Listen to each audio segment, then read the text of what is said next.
Hello everyone and welcome to Blog Runner Everything and welcome back to the channel and welcome to the match review for FC Barcelona's final game at Camp Nou as we have known it so far, before the works for the renovations begin. This is going to be the last match that FC Barcelona will be playing in Camp Nou, and it ended as a 3-0 victory for FC Barcelona on the day. We're playing Real Mallorca, of course, and there wasn't really much on the line here for FC Barcelona in this game, although there was not much on the line either for Mallorca, though they did have like a slight chance of making the European places. They didn't really have much to play for here, so it was good on the gate to see Ter Stegen get one more clean sheet, which takes him closer to that record that he has been chasing. It was also good, of course, to be able to say farewell to Jordi Alba and to Sergio Busquets, but of course there was one big grey cloud that hang over, and I'm not talking about saying goodbye to Camp Nou. There was the injury that was suffered by Alejandro Balde, of which we're yet to find out just how bad it was, and hopefully it's not going to be something which is going to detract from him in the future and his performances, because we do know him being an athletic player, a dynamic player. That kind of an injury, an ankle injury like he got, can, just take away from you a little bit, but hopefully that's not what is going to happen. Anywho, those of you with keen eyes may have noticed that my setup is looking just a little bit different, and that I have my hand on this side up on this nice comfy black pillow over here. And the reason for that is because I have not necessarily been in the best of physical conditions. I suffered a bit of an injury here, pinched nerve, trapezius muscle kind of thing. So I have to keep this hand a little bit elevated when I'm sitting down, just so that I don't put unnecessary pressure, because I will otherwise be in a fair bit of pain. That's also the reason why I've not been able to be too active on either the podcast or here on the YouTube channel. You've not probably seen much content here, and the reason why is simply because I've just been in too much pain and I didn't really have a clear to be able to sit down in front of a desk for hours. So even this, I'm not going to be able to edit right away. You'll probably see it later on in the day, on Monday, maybe in the evening. I don't know. We'll see exactly how that goes depending on how I wake up in the morning.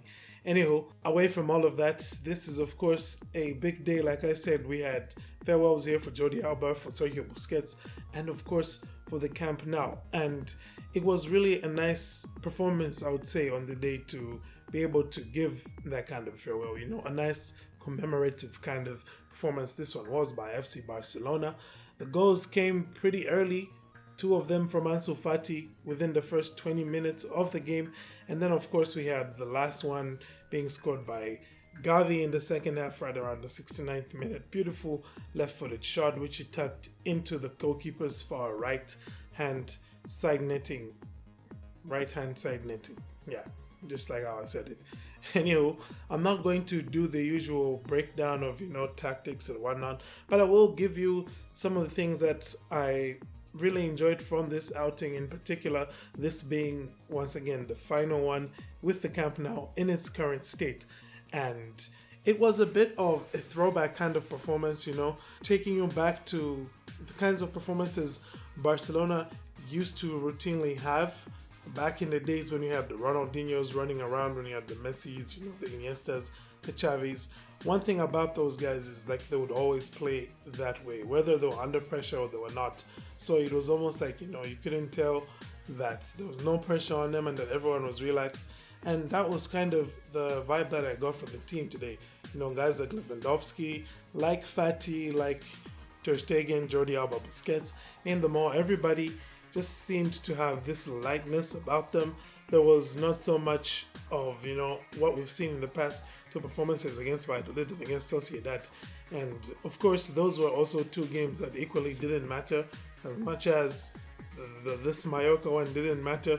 But the atmosphere, especially the attitude amongst the players, was very different here, of course. The effort was there, but they didn't seem like they were playing with any sort of burden on them, and I quite enjoyed seeing that performance from them, and I especially enjoyed seeing all of the wing play in today's game. I know there probably isn't going to be so much of that going forward, looking at the plans of, say, bringing in Messi and whatnot. We're probably not going to be seeing wingers running riot like we did here in this game. Dembele and Fati as the left winger and the right winger. Honestly speaking, you can see why so many of us thought this would be Barcelona's starting lineup, like for big matches with Lewandowski down the middle. It's just because of how much movement and how much incisive play that Dembele and Ansu Fati both give you in creating and also in finishing off chances. And you saw that here with Ansu Fati, the 2 goals that he had, 2 very, good finishes. His movement was right. Of course, the first one was like an open goal tap in. The second one was more of a clinical finish. And you like to see more of that. Dembele as well, he created so many opportunities, he created so much danger. He looked like he had so much time whenever he was on the ball, and he was doing whatever he wanted. And that's what we want to see from our wingers, being that kind of decisive. Lewandowski, of course, here getting an assist for Ansu Fati. Wasn't able to get on the score sheet, but he didn't really need to now. He's got like a 5-goal advantage over Karim Benzema going into the last game of the season. So, unless Benzema scores 6 goals and Lewandowski scores 0, Lewandowski is guaranteed GG. So, it's good for him, and it's great for him actually, looking at the fact that he came into a new league and he has conquered it not just by winning the title but also by finishing as a top scorer. That is basically that from most of what I wanted to say. Again, speedy recovery to you, Alejandro Balde, and thank you once again to Sergio Busquets and to Jordi Alba. For those of you who didn't know, yes, Jordi Alba is leaving as well. I know you wouldn't have known from here because I didn't announce it the same day as Barcelona announced it, but I did talk about it in my Busquets farewell video, which you can see over here.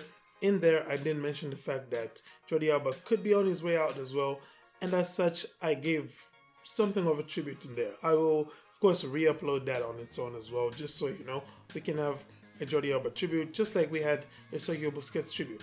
Anywho, that is basically that. Once again, I say I thank you for tuning in, and thanks guys as well for all the support that you've given this season. As the season is coming, to its end, thank you to each and every one of you subscribers those of you who've been here maybe even long before this season, back in the days when there was rock music playing in the background. Yeah, for those who've been around that long, I thank you as well. I thank you all for your support, and I continue to hope that you will enjoy what you see here, and I'll do my best as well to give you the best content that I can, and hopefully next season can be even more successful than this season was. Yeah, fingers crossed. Otherwise, thank you for tuning in. Have a great day, and Forza Barça.